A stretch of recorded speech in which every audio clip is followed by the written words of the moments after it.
The current projections of how much food waste we generate in America is around 80 million tons per year. When we waste food, we waste the energy, water, and often wildlife habitat and nature that went into producing it. Grants from the World Wildlife Fund helping students turn their cafeterias into classrooms, with the older students teaching the younger ones each step, using this machine to grind up and dry the food. That's good. And then we let it rest overnight, and then it become this. Just mixed up fruit and vegetables. Next, they add leaves to the mix, then take it outside. We use a pitchfork and we turn them around, and once they've turned into compost, we use them for our steam garden to make our vegetables healthy. That garden growing food that helps feed the students, staff, and the community.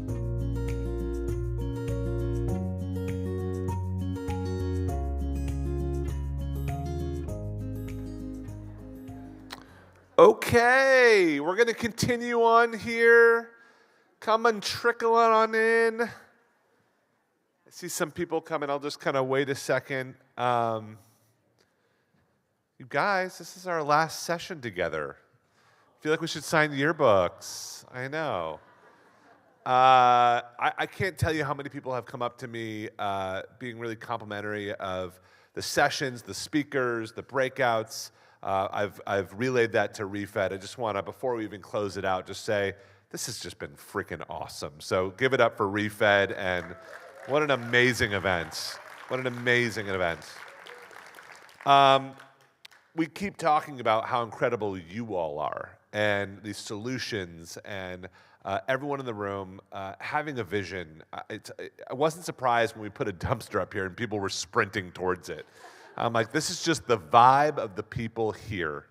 And the reality is that we can have these visions, we can have these plans, but none of it really happens unless you have fuel to put in the car to make it happen, meaning capital.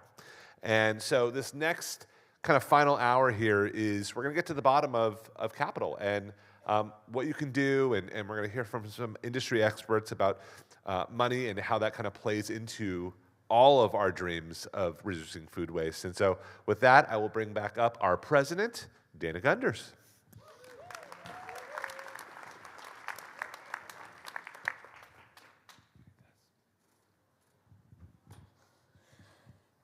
Hey everyone. What an incredible few days it has been. Super excited for this session. Many of you may not know kind of the history of Refed. Refed was actually founded through a family office of a man named Jesse Fink. He was one of the founders of Priceline, who we are missing dearly today, but he's not here because he's at his daughter's getting married. So, but I have to give a shout out to Jesse. And when this all started, it was because he was looking to give out both grants and make investments in the food waste space, and there just wasn't the analytics there to support that decision making. And that's really what led to Refed's initial report that came out back in 2016. And that spirit of using data to support capital, and not just any capital, but Jesse has always believed really strongly in catalytic capital. How do you make it catalytic? And that has been at the core of Refed from the start and continues to be today. And so we have been really excited in the past few years to be able to host, I guess, the Catalytic Grant Fund that we run. We run the Catalytic Grant Fund.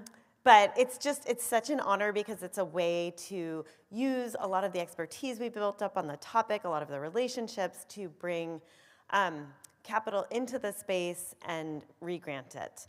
And we have had incredible support from funders like Posner Foundation, Argosy Foundation, Toast.org, Google, the Bomber Group, and others, some of whom are in this room today.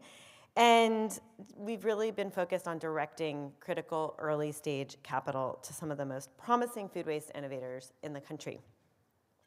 We receive hundreds of applications every year, and we are only able to fund about 5% of those. That tells us two things.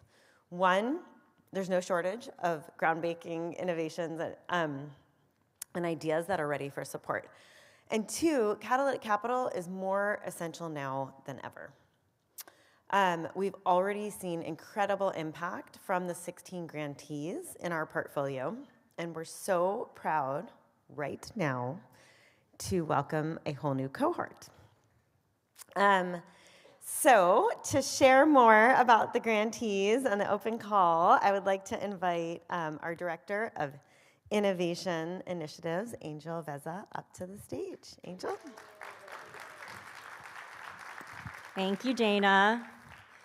Yeah, you know, when we were developing this third open call for the Catalytic Grant Fund, focusing on-farm food loss was an obvious choice because the data was hard to ignore, right? In 2023 alone, over 17 million tons of surplus produce was left in the fields, representing not just food loss, but also potential income for farmers. So we received over 100 applications, and we had this clear goal that we were going to find and fund scalable, economically viable solutions to reduce on-farm loss.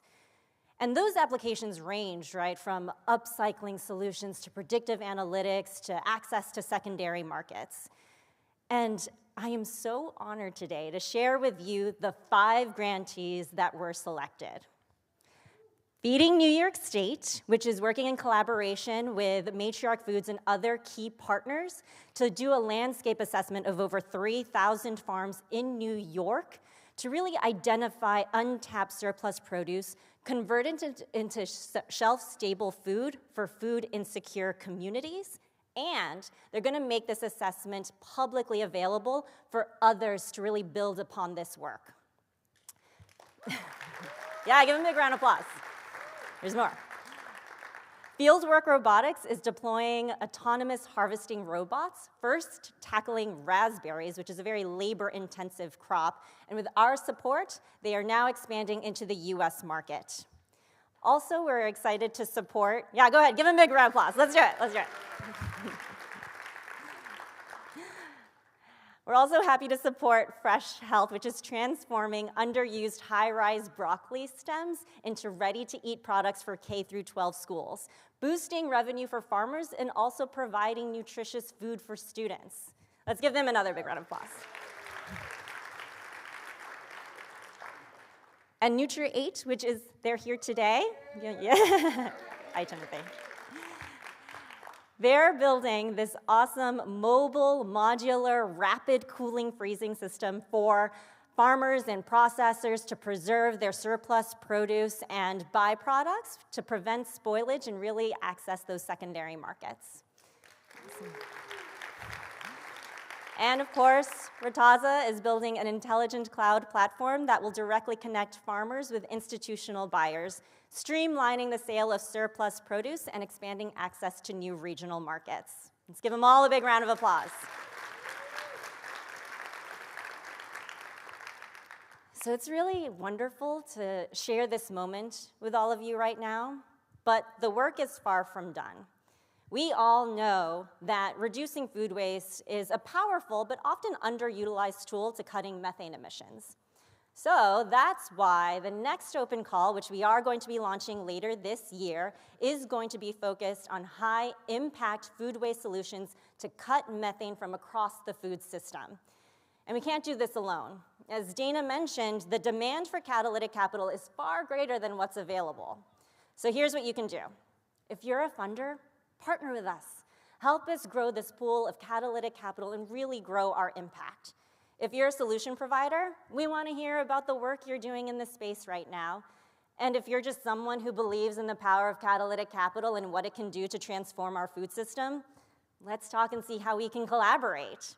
So thank you all for being here, and let's give those grantees another big round of applause.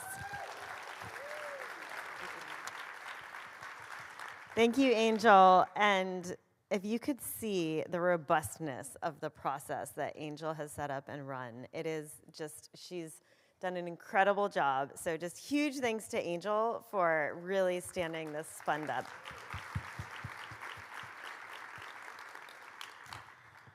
All right, I would now like to introduce Palma de Almeida. She has been working in the food system for a very long time. She is currently the Food, Water, and Ag Portfolio Lead for Pegasus Capital. And previously, she was the Chief Innovation Officer at Mars.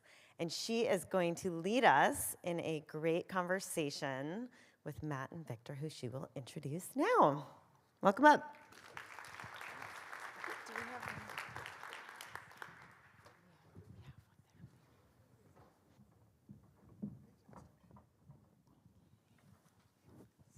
On? Yeah.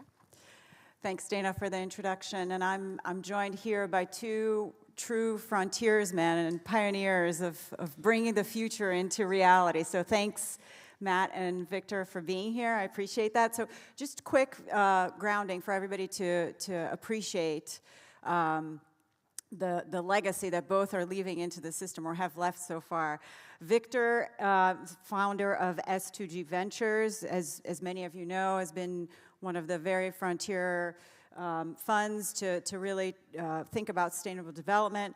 Founder of FoodShot Global, new Epoch Ventures, and also former executive director of Wired Magazine. Did I make sure? And again, I won't do the legacy of both of these guys justice, but and Matt, also pioneer here, founder of Mill. I think you guys saw outside. They have a setup there, insight.org, which is a catalytic capital, talking about what Dana was suggesting. Co-founder of Nest, and also many of you iPhone holders. He had his fingers in that. So thank you both for joining us. I just want to. I'm not going to talk about specific statistics of what we see in terms of food waste, but I will share some numbers in terms of the financing. So globally, 1.3 billion tons of food is wasted and lost around the world, and roughly that amounts to $1 trillion per year. That's a lot of capital. That $1 trillion is also what recently has been said that we need in the system every year to upgrade for sustainable development. So it's a very significant set of numbers. That number needs to impact a range of solutions, all very different in terms of structure of what we need to do, all the way from education to infrastructure, depending on where you are in the world. And the World Bank has recently said that by 2030, we're going to need at least $300 to $400 billion to have the current food loss waste in the system. So we're talking about real serious capital mobilized. And just to ground a bit relative to what we have done so far in the past to address this issue, VC funding from 2019 to 2024 has been roughly primarily focused on food waste solutions globally, around $2.5 billion. So we have a big gap here. So with that in mind, given what we know, Matt, I'm going to start with you in this conversation. Tackling food waste has been really important for people and planet. And the funding has often been scarce in this space. You've just heard some of the figures I shared, and hard to come by. And so what do people in this room need to know about securing funding, where to go, and how to get it? Yeah, I think maybe to start with is, and this is not commonly understood, is there are different pools of capital. We talked a little bit just before about catalytic capital, grant funding, philanthropic capital. This is probably the smallest sleeve of capital out there. Next, I think about like venture funding, maybe as the next tier or a little bit larger pool of capital. Then there's maybe beyond that, growth equity capital. This is stuff that funds profitable, scalable solutions in companies. And then maybe even beyond that, infrastructure funding. And then, of course, there's government, which may or may not be reliable long-term sources of capital. So it's really important, one, to identify where your funding is going to come from, but also understand the kind of how time-bound that capital is. And I think, having spent a lot of time working on climate solutions and how to fund them, you've got to figure out how to very quickly graduate from one pool of capital to the next. This is one area where, especially thinking about food waste, figuring out how you get quickly to we've built a commercial solution that is profitable, that then can attract more capital. Knowing that the philanthropic capital is limited and you only have so much of that to go on. This is something that, with my investor hat on, we spend a lot of time on, but also with my philanthropic hat on, how can we use those philanthropic dollars to get someone to the next stage? What is the bridge we're building? And then who is the next capital that's going to come in behind them? Thanks for that. So with that in mind, Victor, I'm gonna pivot to you, knowing that we have this opportunity to create a finance stack and untapped potentials. Given your roles in financing food systems historically, especially for the future, what makes you hopeful? So what do you see as low-hanging fruit to be resolved for right now? And what will it take for more capital to come, these untapped pools of capital to come together? Well, when I got started, this is 2013, 2014, actually, I was reminiscing with Dana about the first refed that I was at 2016 and had just sort of co-founded S2G Venture. So I've had like 10 years to now kind of look at what we started and then ultimately what we did and kind of where the successes were and I guess where I derive, hope, I guess, less the audacity of hope, I think, and more the veracity of hope, I think, would be like, how do you actually show that the hope has been based on, kind of reality? So I think there are 4 places where I derive, hope. One was on the success of the work that was done, and how you can build on that. So, at S2G, I sort of led investments into companies you probably know, like Beyond Meat, Sweetgreen, Once Upon a Farm, companies like that. And those are actually considered now, exits. So 2 sector-defining IPOs, Beyond Meat, and then Sweetgreen, Once Upon a Farm just announced that they're actually seeking an IPO by the end of the year or beginning of next year. So that becomes part of catalytic capital, right? You have to show that the dollars, went in and they created impact in great companies and, built impact into their, business models. But at the end of the rainbow, there was capital gains that came back, and that brings more capital into the system, and you can do more good, sort of with that. So I think the first thing is building on the work that was done. That sort of gives me hope. The second area is really, if you look at AUM, which is assets under management, not just on food waste, but looking broader at sort of climate, right? You'd think that, okay, well, we're in a tough time. Now there's pullbacks everywhere. But if you look at it from an AUM standpoint, the levels are actually quite high still. There's plenty of capital out there to do things. And yes, there's been some sort of outflows, but for the most part, there's capital to be deployed, there, and it's a great time to be actually building, sort of great companies. So the family offices have stepped up, European pension funds are very focused on, impact. The corporates have started to say, hey, listen, we put out these mandates for 2030, and now we actually have to deliver on it. In Europe, regulatory is kicking in. So they're under pressure to actually do things, in the next couple of years, and that gives me hope. The place that I've actually been getting pretty interested in is looking at insurance companies. And if you look at insurance companies, so there's a poll in 2024 that listed like the top risks and concerns of insurance CEOs. And if you looked at that top 10 list in 2024, number 8 was climate. But if you looked at the reinsurers, climate was number 1. And that makes total sense because at the end of the day, they hold the bag. They hold the, when the music stops, Yeah. they're the ones, they're insuring the insurers. So, that they're getting involved, I actually think is, kind of a really interesting thing. And then the third area I have hope is that we're just operating at a higher level of innovation now. When we started 10 years ago, like we had big missions, we had big pools of capital, but the tools actually weren't all that great. And now with like AI and sort of machine learning, and we have biotech, and we have like advanced manufacturing, we have diagnostics, those are all converging, I think, in a way that is really, really, powerful. So I think the next generation of companies in the next 10 years are going to be quite hopeful, Building on that a little bit, like nothing attracts capital more than making more capital, Like what capital markets love is greed, right? And also fear too. I guess it's another big driving force. So greed and then the fear of missing out. So as capital markets see opportunities, whether it's more efficiency, whether it's an opportunity for reselling or resource recovery, like where there's profits to be made, capital finds those markets actually relatively quickly. And I think Victor said it well. There actually is plenty of capital out there. The problem is there's just not that many great companies that are making profit in this space yet.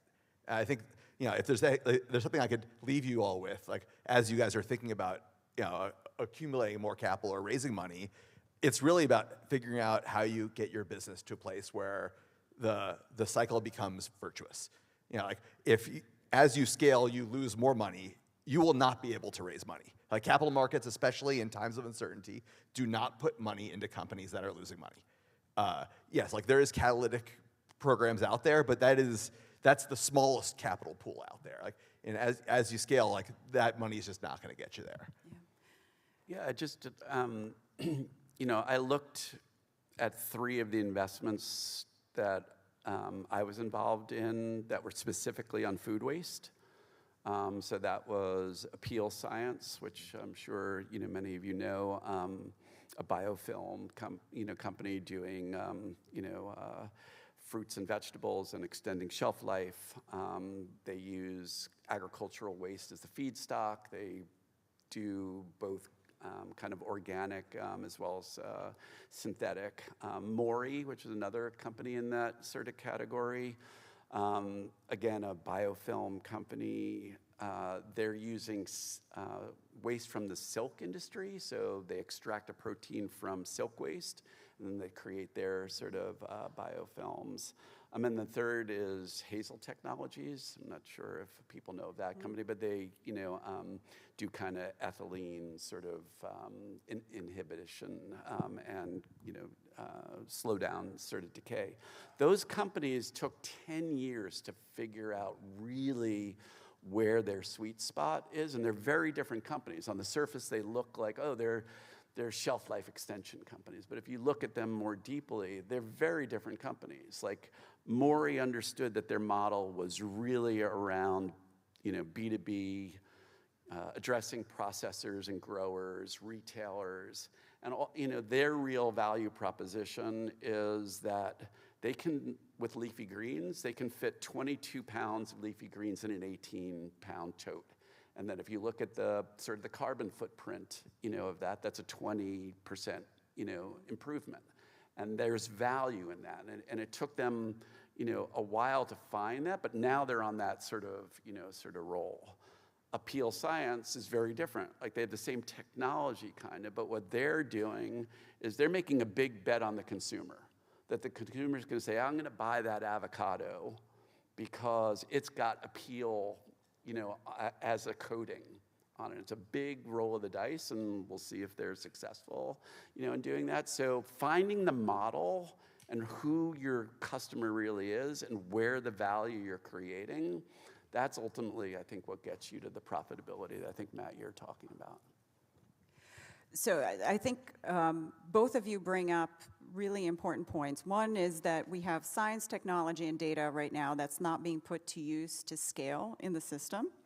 And that's, I want to double click on that to understand what are some of the key barriers that are going to allow us to unlock that. I think that's not unique to food waste and loss. It's just in general in terms of regenerative and sustainable systems, but we can talk a little bit more about that.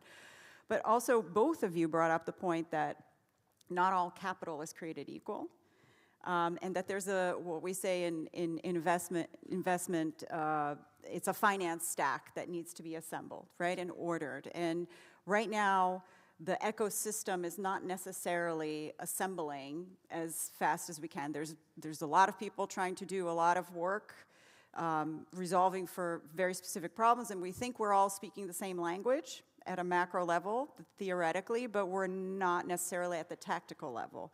So I want to ask both of you, what do you think are some of the barriers for this ecosystem to start assembling? And what will it take for the capital to start realizing some of the the potential for investment, right, in terms of sound business models, scalable investments, because obviously some of these solutions need to bolt on to a food system that's operating at scale, 8 billion people being fed around the world, less than perfect, but nonetheless to a certain degree efficiently. So what are your thoughts on that? Yeah, I think one, again, like it's not a one-size-fits-all. And what I've noticed, especially over the last decade, is there's actually imbalances in this capital stack. We have kind of a balloon in the earliest of stages, in that like there's a lot of venture funding going into climate solutions. There's a lot of capital in the end of the stack. You know, like this is like the private equities, the TPG rises of the world. There's tens of billions of dollars in that category. And there's a pretty big gap in between. And one of the things that my family office and I have been working on is like, how could we mobilize philanthropic capital, not just to be like a catalytic early stage capitals, but actually to be a bridge. Like, can we get these companies that have very promising technology, things that could be a game changer, they're not quite commercially viable yet, and use philanthropic capital to get them to that next stage. And this is something that's, as an analog, the biotech industry has done for a very long time. There's grant funding at the earliest stages, and the pharmaceutical companies take it at the growth stages. But actually, in these interim stages, there's a lot of opportunity for philanthropic dollars. And that's kind of what we're thinking about, is how can we change this capital stack and do a little bit of reallocation in it. I've been thinking mostly about like kind of these emerging, sectors that are important for the work everybody here is doing. So like on regenerative, clearly transition financing is the key unlock, and until we figure out how to do that, there won't be, regenerative. Clearly big family offices, Builder's Vision and the work Lucas, Walton is doing there has been pretty essential in thinking about new models for, sort of transition. But then you also have interesting, like new startups that like, what's it called? Zero Footprint.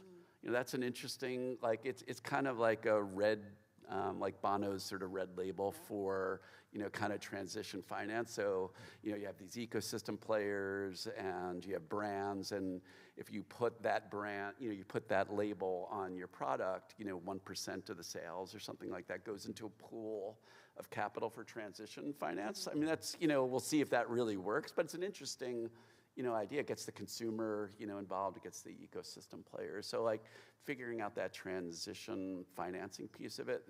And then you had mentioned infrastructure before. This is like one of my big pet peeves, like venture capital, like all of these biotech companies that I've invested in, like they needed to do it at the time, but they're basically building these small factories off of their balance sheet using venture capital money. It makes no sense whatsoever. Like there needs to be an infrastructure solution for this where the government and private, sort of public-private partnerships involved. So like you're building, precision fermentation as a service. So like the VCs aren't funding, doing sort of, factories off of their balance sheet. Like that's those right. Kind of things have to be solved for any of these new industries, I think, to truly emerge. Yeah, that's right.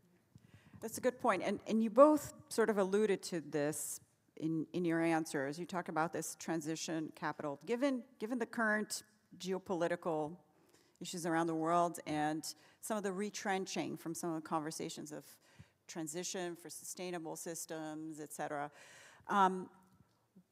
and knowing that food waste is an intrinsic component of food security, the pressure that we have on food security around the world, what do you see the role of government now in this system as well? Like where do you see, given some of the reallocation of perspective and knowing that governments have been a really important stakeholder in this, for this sector in particular, do you see any change and acceleration, doubling down? Do you see scaling of solutions? Is this a partisan, bipartisan topic? Where do you guys? you want to take the first? Sure, from, yeah. From a financing standpoint. Yeah, look, I spent a lot of time in D.C. This is a bipartisan issue. Like, there's no pro-food waste movement out there. And, you know, like, there really isn't, right? Like, it's one of those things, like, regardless of who you talk to, they're like, oh, yeah, we shouldn't be wasting food. And it's something that, you know, everyone's grandparents told them growing up. So, like, it truly is bipartisan. It's all about the words and the language you use. You know, talking about conservation, talking about efficiency, talking about investing in infrastructure. It looked like I am knock on wood, I'm pretty sure that there'll be opportunities for bipartisan work in this area in the food system later this year and early next year. There's appetite out there, and I think everyone understands that there's a major public issue that private companies could come and help solve, and that's something that, again, that both sides of the aisle often get behind. I've been thinking, well, today was kind of an important day. I was watching the news, you know, this morning, and you know, for like my fund, it's a joint U.S.-European, you know, fund. So I spend a lot of time in Europe, both from, you know, sourcing companies, but also sourcing capital for, you know, sort of the fund.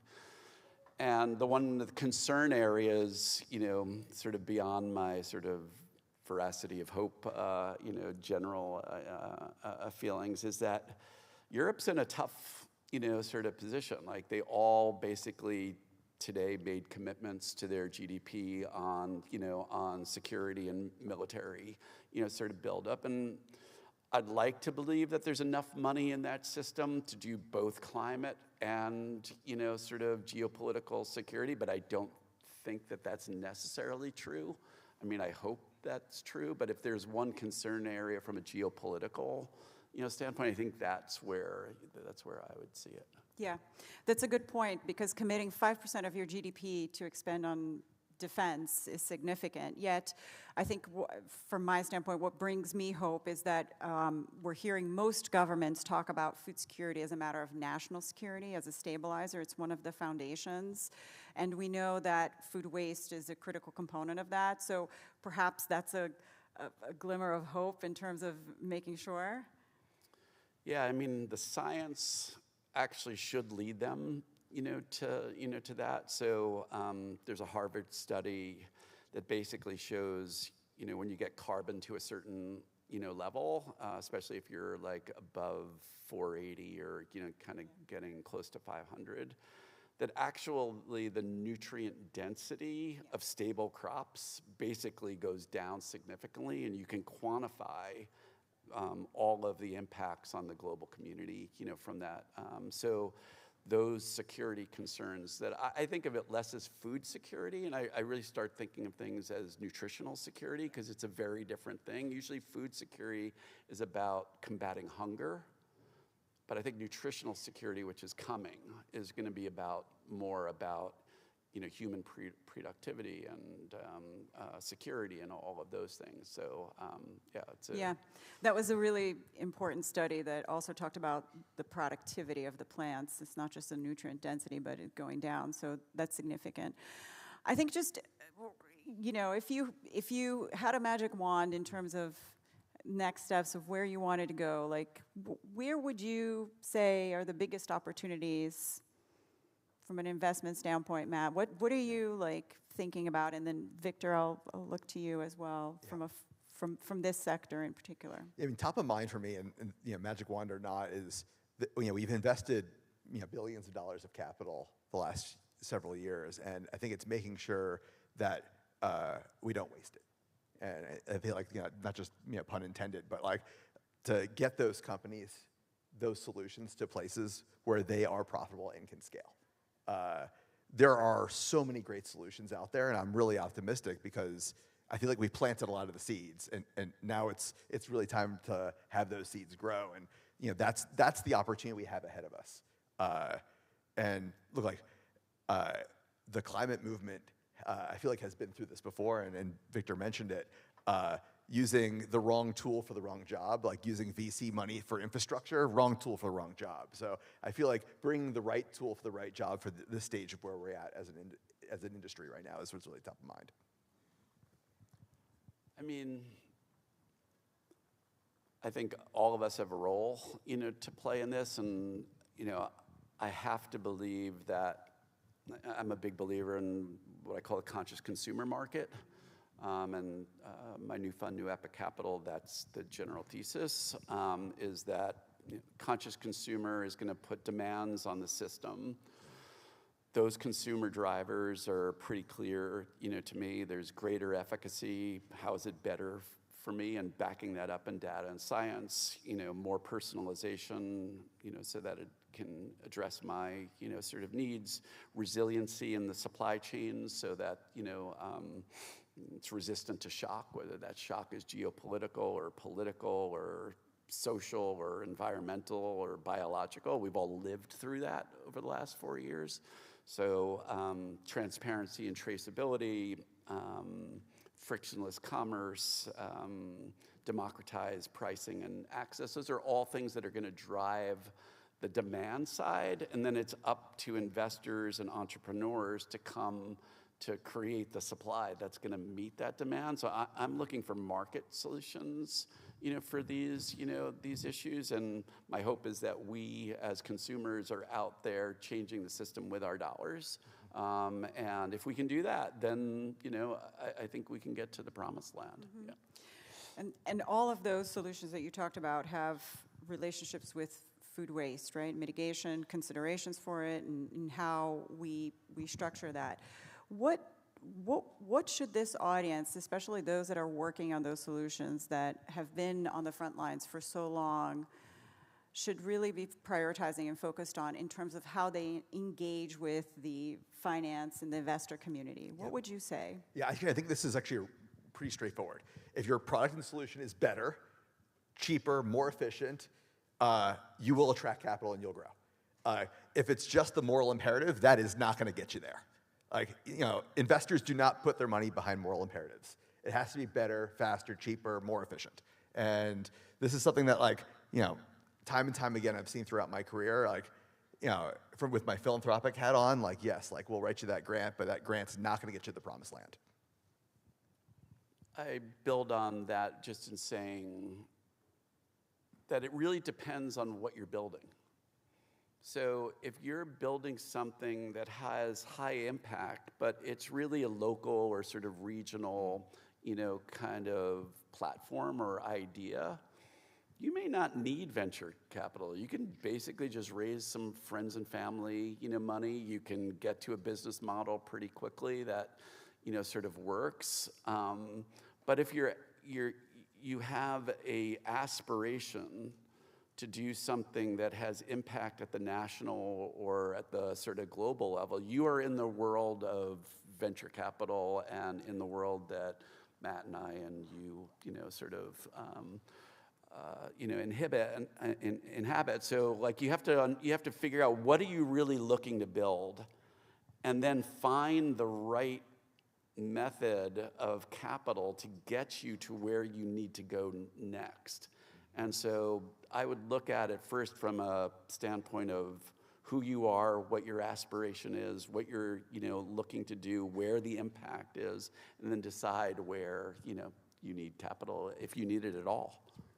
Yeah, so the clarity of the ask, not only how much money do you need to resolve what's necessary right now, but also directionally where you want to go, not just in the next 2, 3, but 5, even 10 years, and then knowing how do you order and where do you go for your pools of capital. I think that's a really important point, and I think we mentioned earlier, not all capital is created equal, that's right. And that's really critical, because sometimes going to ask for, let's just say, private equity capital, when really what you need is just friends and family, can actually create a great deal of pressure in the system that's unnecessary in that case. I think I'm just looking at the clock, we're dwindling down. Any parting, or any thoughts that you'd want to share, both of you here in closing, that, hopefully, if we were to look back a year from now in this conversation, the progress in the system, what would you leave with this audience here? Sure. Look, in these times, I think is where actually real big scalable solutions come. And I think back to 2017, we got a lot of stuff done. And we didn't talk about a lot of the stuff we got done in 2017, but it was an incredibly productive time for climate and environment. It didn't make all the headlines, and like the rhetoric could get you spinning in your head, but the reality is we can make a lot of progress, and I'm optimistic. Again, like the size of this problem is so big, and there is so much money in the food system, we will get through this. So yeah, I think if I could leave you all with a sense of optimism that yes, like not just like can we do it, but we will do it.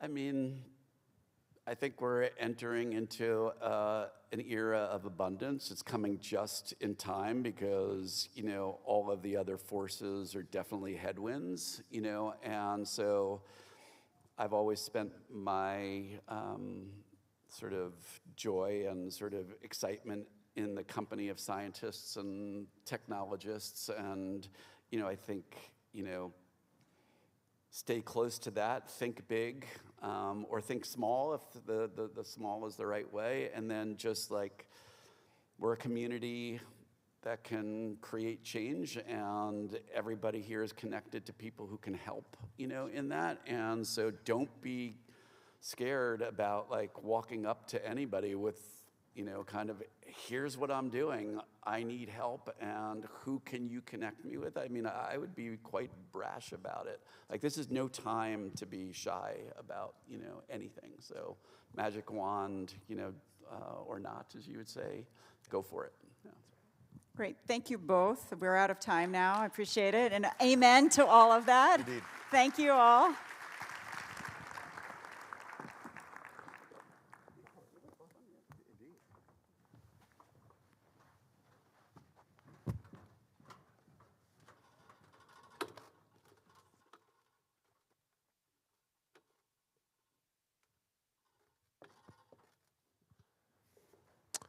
All right. I want to sing like, looks like we made it. I mean, I'll let you do all the singing. Yeah. You can do that. I'll stick to cooking. You know, there's a million different ways that we could cap off a ReFed summit like this one, which was just so incredible. And so Sarah and I wanted to get up here. What were some big takeaways from you? Just curious. Yeah, I mean, I think if I had 3 key takeaways, I think first is, and Matt and Victor gave great voice to it, the time is now.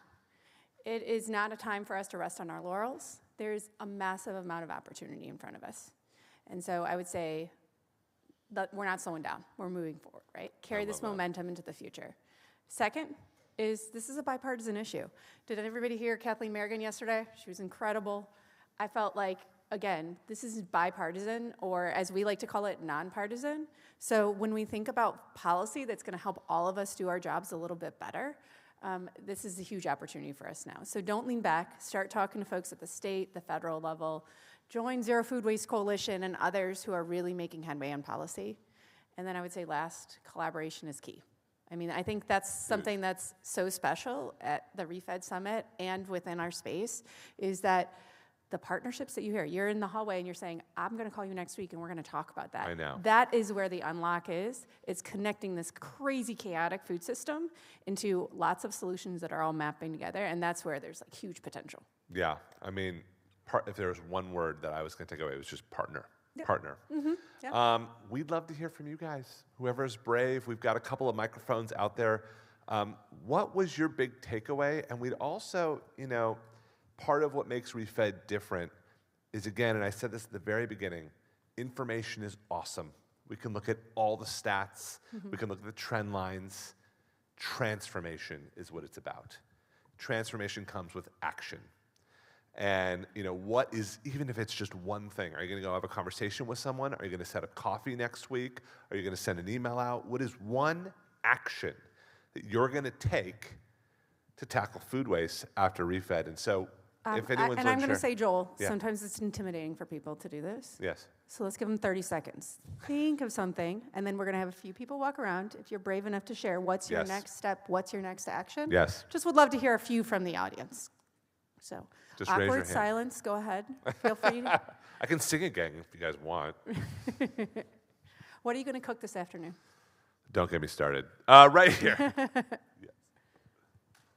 Right here up front. She's coming to you. All right. I'm going to flash cook my cucumbers. Oh, good one. Very good one. Love it. What Anybody else? Oh, right here.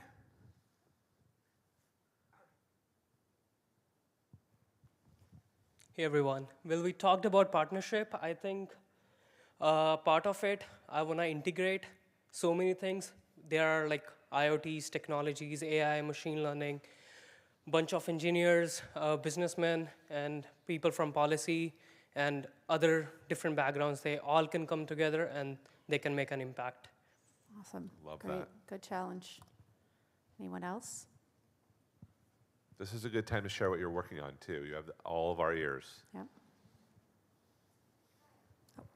Thank you.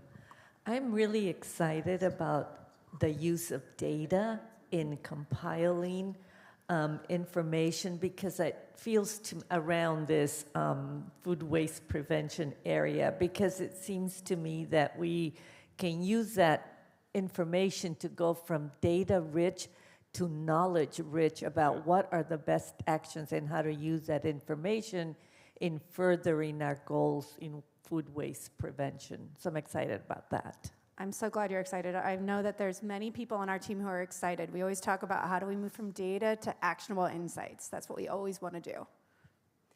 It's my first ReFed summit.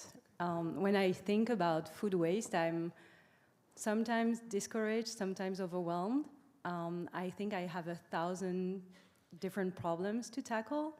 And then I open my eyes, I look around, and I see 1,000 people that are here to help me. And so I just want to say thank you for everything that you do and all the amazing people that you're able to put together here and all the amazing people that are behind us doing the work. That's my takeaway. Thank you. Thank you. Thank you. Beautiful. Beautiful. I love all the hands popping up. All right. Bring up. Hello. We're going to be meeting in October with a coalition of Mexico-based organizations, BAMEX, Pacto para la Comida, and I'm over here, sorry. And we're going to plant the seed for what could become a beginning of a Mexico-based movement that could take the shape and follow in the footsteps and potentially sort of recreate some of the incredible work that ReFed has done in the U.S. So all are invited to tune in. Hell yeah, you are. That Incredible. sounds awesome. Yes. Love it. Any last ones? Yeah, one over here. All right, great. Yeah.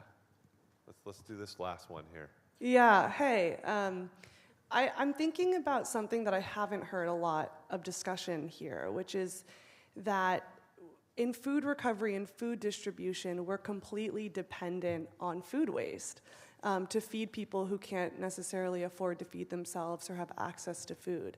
So I'm thinking a lot about what do we do when food waste is dramatically reduced, and when SB 1383 in California, for example, is implemented and food producers are held accountable for that waste.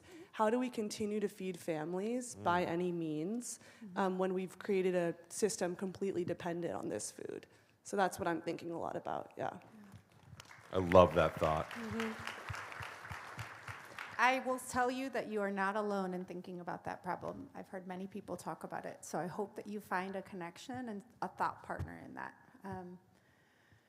I know you have a big announcement, yes, Sarah? Well, with that, I think one of those things about finding a thought partner is about what we're relaunching later this year. We're relaunching the Food Waste Action Network, and that is, I know we're very excited. It is, and we've really rethunk it. If you were part of FWAN of the past, we call it FWAN because we love our acronyms at ReFed, is focused on building a community of practice, folks who are taking an action, who are taking a next step. And so for us, I would just love to call to everybody's attention to sign up for FWAN. We have this cute little QR code that you can scan here. And what we're asking now is not to sign up because we're going to relaunch it formally. We'll explain exactly what it's doing. But more importantly, what we want to do is for you to share your action. What's your next best step right now? We'd love to hear those stories coming out of the summit and understand what's being launched from here. What are those new ideas that people are forming? Whether that's personally, professionally, big or small. It might be that you're just going to go use that cucumber that you had in your fridge at home to something really transformational. So we want to ask you to join us in that, and stay tuned for later this year. Joel, before I jump ahead to like the last announcement at the very end, I have to thank the people who got us here. So we've talked a lot about the Refed team, who's incredible. I love them. They're my family. But I also really want to thank our sponsors. And so what's really beautiful is all of our sponsors are really aligned with our mission. They're here not because it's just a room to network with lots of great businesses they could work for. It's because they care about this issue. And so for us, we are just so fortunate, and I thank them all. Let's give a round of applause for our sponsors. Yes, yes, yes.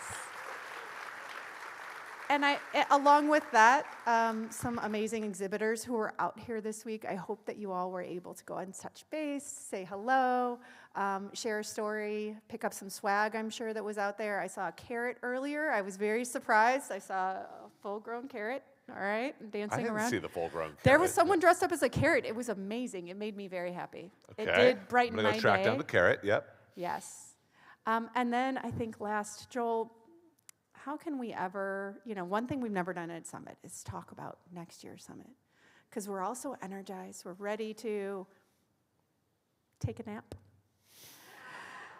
And then get to work, right? I'm going to insert a nap in there. But we've never shared where our next Summit is going to be. Yes. We've never done it. And I'm super excited because they let me do it with you. How can we beat Seattle? Where do you think we should go? Give me a guess. Where do you think? San Francisco. I heard New York. New York. I want to go to Mexico. See. Hawaii. Please go to Hawaii. Oh. Well, it's really hard to top Seattle. Most people will say that we can't. Agreed. To them, I'm going to say, bless your heart. And I say that because we are heading down south, and next year I'm very excited to announce that we will be in Charlotte. And you won't have to wait a whole full year because we're moving slightly earlier than next year. So we will be all together next year. Hopefully you will all join us in Charlotte, May 19th through the 21st. Yes, absolutely. Charlotte is such an amazing It place. is. I know. I don't know if we can top Seattle. You cannot top Seattle, but that's fine. That panel this morning and the work that they're doing in the state of Washington, I was blown away. It's rad. But Charlotte's going to be amazing, as it will, and every year, more and more amazing people. Listen, we've said it till we're blue in the face. If you're thinking about making a move, make the move. If you have an idea, bring it to life. If you want to connect with someone, connect. Right now is our time. We are all together in this. You are not alone. That is what Refed's all about. Safe travels, everyone. We'll see you in Charlotte. Take care. Thank you.